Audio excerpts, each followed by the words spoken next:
Mythical Pokemon are some of the most popular characters in the Pokemon franchise. They are usually unable to be obtained through normal gameplay, and often require players to participate in a distribution event in order to be acquired. Originally, this meant that you would have to travel to something like GameStop or Toys R Us, but in recent years we've received them through mystery gifts that we're able to access over Wi-Fi at our home.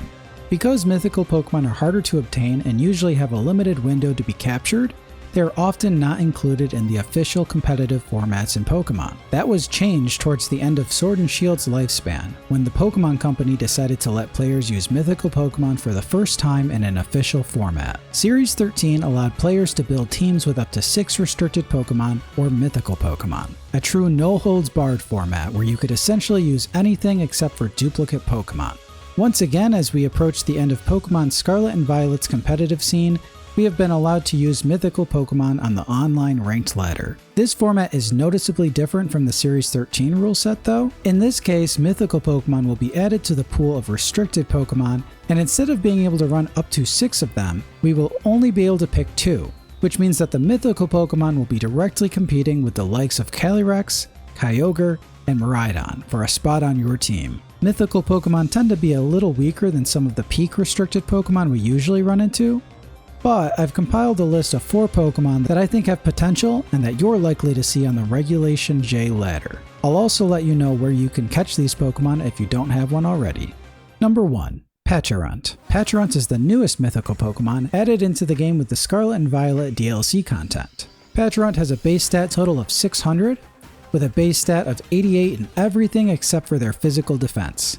This isn't the best, but luckily Patcharunt does have a very cool ability. Poison Puppeteer is able to confuse any opposing Pokemon that Patcharunt causes poison to. Patcharunt is able to cause the poison status with the moves Poison Gas, Smog, Toxic, Sludge Bomb, and its signature move, Malignant Chain, which hits for a solid 100 damage and has a 50% chance to cause poison. If you're playing in double battles, then I would also consider Poison Gas because that has an accuracy of 90% and can hit both opposing Pokemon. Right now, I could see Patcharunt playing on a team that benefits from slowing down the game and trying to win by chipping down the opponent slowly. Of the common dual restricted combos we currently see in Regulation I think Calyrex Shadow Rider and Zamazenta would probably give this little guy the most issues. Zamazenta is immune to poison because of his steel typing, and Calyrex Shadow Rider will obliterate Patcharunt with Astral Barrage due to their shared ghost typing, and Patcharunt's lackluster special defense and HP stat. Patcharunt is able to be obtained after beating the main story in Pokemon Scarlet and Violet, as well as both of the DLC stories. Number 2. Darkrai. Darkrai first appeared in Generation 4 during the Diamond and Pearl era. Darkrai has a base stat total of 600, with a solid base stat of 135 in special attack, and a very respectable 125 in speed. I'm going to assume that you've probably seen one of the hundreds of videos here on YouTube discussing the nerf to Darkrai's signature move Dark Void, brought on by Smeargle dominating with it in past VGC formats. So I'm not going to get into that now. All that you really need to know is that Dark Void is the reason to use Darkrai. Without it, he has a very shallow move pool, and you're better off using some other restricted. Now, even though Dark Void was nerfed from 80% accuracy to 50%, it's still notable for being able to put both of your opponent's Pokemon to sleep in a double battle. Without any adjustments, that means you have a 25% chance to put both Pokemon to sleep, a 50% chance to put at least one of your opponent's Pokemon to sleep, and a 25% chance to miss both and put neither Pokemon to sleep. If you want to build around Darkrai, then I would consider running him with a Gravity user. Gravity will boost Dark Void's accuracy to about 83.5%, which you can push even further with a wide lens if you'd prefer. Darkrai also has Hypnosis, which becomes 100% accuracy under Gravity, and will put a single target to sleep. The biggest counter to Darkrai will be any team with a Miraidon on it, so I would also consider running a counter train with either Rillaboom or Indeedee. Darkrai can be obtained in Pokemon Legends Arceus by completing the Darksome Nightmare mission. You will need Brilliant Diamond or Shining Pearl save data for this to appear though. Number 3. Magearna. Magearna has a base stat total of 600 with a solid base special attack stat of 130, and decent bulk in both its base defense and special defense stat at 115, though its base HP stat is lacking a bit at 80. Magearna has by far the best ability on this list, and probably is the best ability out of any mythical Pokemon.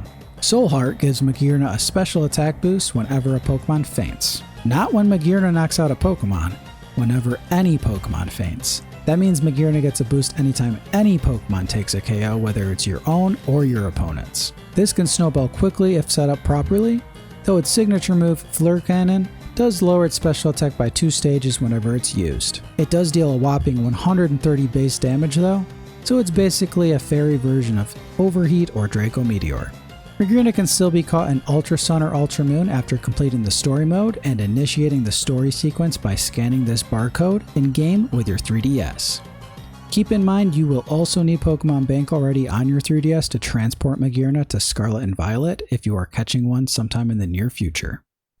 It is described in mythology as the Pokemon that shaped the universe with its 1,000 arms, Arceus. Arceus has a base stat total of 720, which is on par with the typical restricted legendary Pokemon. His stat distribution is an even 120 base stat across the board, which means he has good bulk and can hit fairly hard as a physical or special attacker. The downside to this is that his stats aren't optimized to being an all-out attacker or as a defensive wall. Arceus' ability allows you to equip any of the elemental plates to Arceus to change him to whichever type you want him to be. This will also change the type of his signature move, Judgment. Judgment does a solid 100 base damage and is 100% accurate. It's not quite as strong as some of the newer restricted Pokemon signature moves with a base damage output of 120, and it doesn't have a secondary effect either. Essentially, you're trading max damage output for the pure flexibility of Arceus. It's also common to drop the plates altogether and keep Arceus a normal type Pokemon. Since he does have access to Extreme Speed and Sword Stance, he has the ability to sweep teams with or without changing his typing.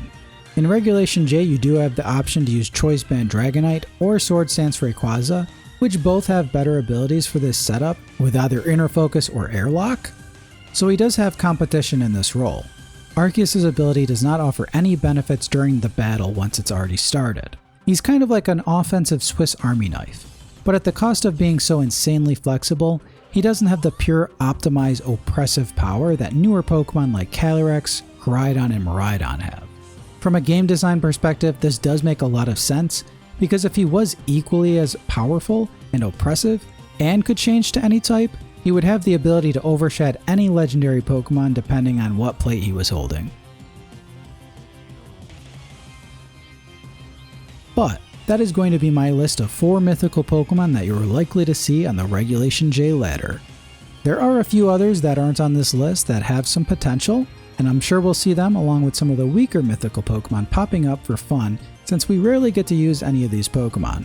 Let me know which mythical Pokemon you're planning on using in the comments below. And until next time, happy battling.